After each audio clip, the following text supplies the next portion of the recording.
Hi everybody, this is Mrs. Dunn. What I wanted to do in this video was teach you how to use the TI-84 plus calculator to calculate standard normal probabilities. We're going to be using the calculator and the normal CDF function that is built into the calculator. So remember that a standard normal probability means that the mean is 0 and the standard deviation is 1. On the normal CDF function that we're going to find in our calculator, the syntax or how the calculator wants that displayed is we're going to put in the lower bound, the upper bound, mean, and standard deviation in that order and separated by commas. How this is done on the different calculators is going to be a little bit different, but all of the TI-84 calculators use this syntax. I'll be demonstrating and talking about that in this screencast.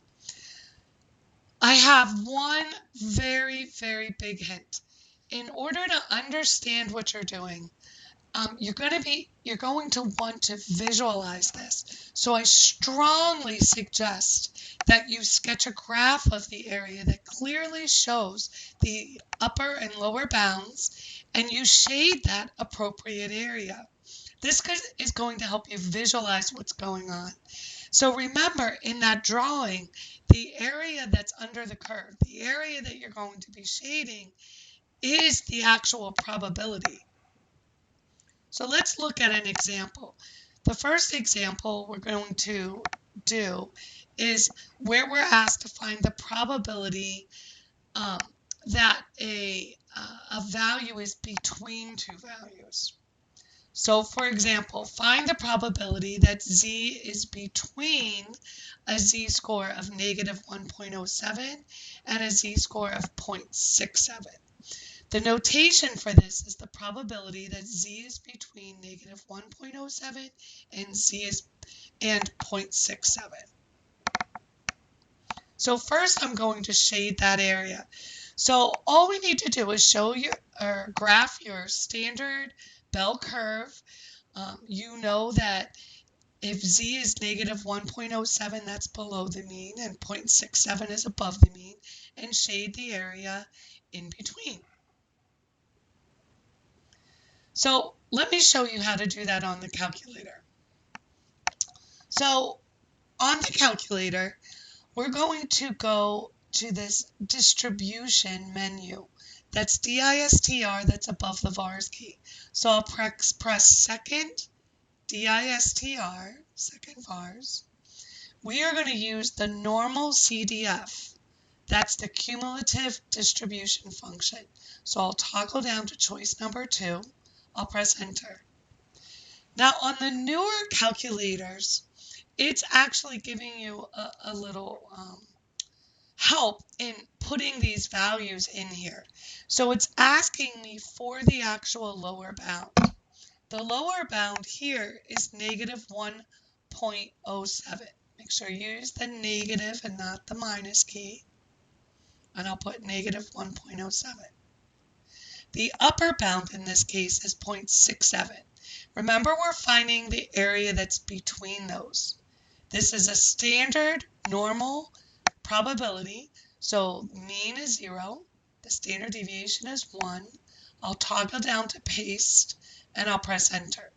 I've saved this screen on this PowerPoint in case you wanted to look back at this. So I'll press enter.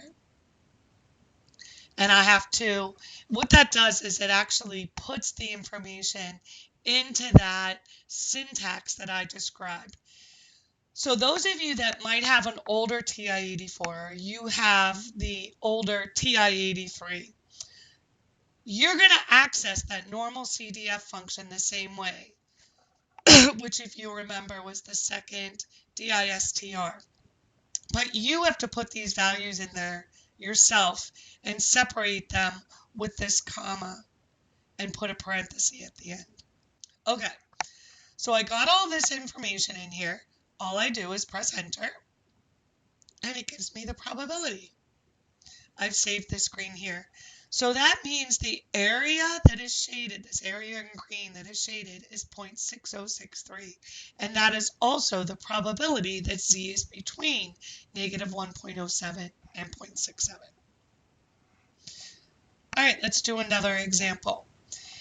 In this example, we're going to find the probability that a z-score is less than a value. So for example, find the probability that z is less than 0.44. Once again, I strongly recommend that you graph that. So I'll draw a rough sketch of 0.44, which is slightly above the mean.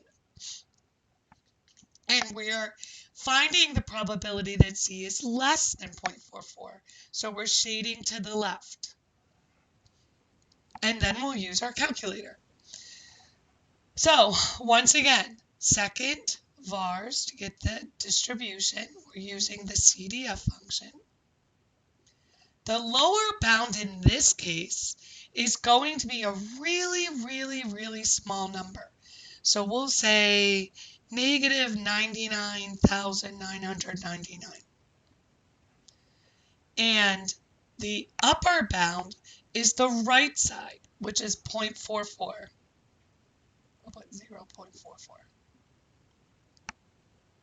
Mean is still 0. Standard deviation is 1. Paste that in here. And you'll find that the area under the curve is 0.6700 when we round it. So here's all of that information on this screen. This is what it looks like when we plug it in the newer calculators. The older calculators is going to have the same syntax. It's just that you have to type that in yourself. And notice for the left bound, because we want to get as far as we can to the left, we use a really small number like 99,999. All right, last example. Find the probability that the z-score is more than a value. For example, find the probability that z is more than negative 1.04. Here's what that graph looks like. In this case, since we're finding the probability that it's more than a value, we're shading to the right. So let's do this one on our calculator. Once again, second vars, pull up normal CDF. The lower bound is negative 1.04 in this case. The upper bound is a really big number, like 99,999.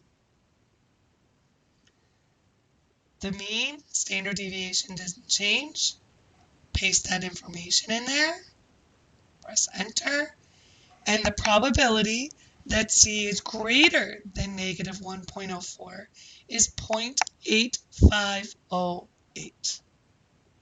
Notice we use 99,999 to represent positive infinity. Good luck!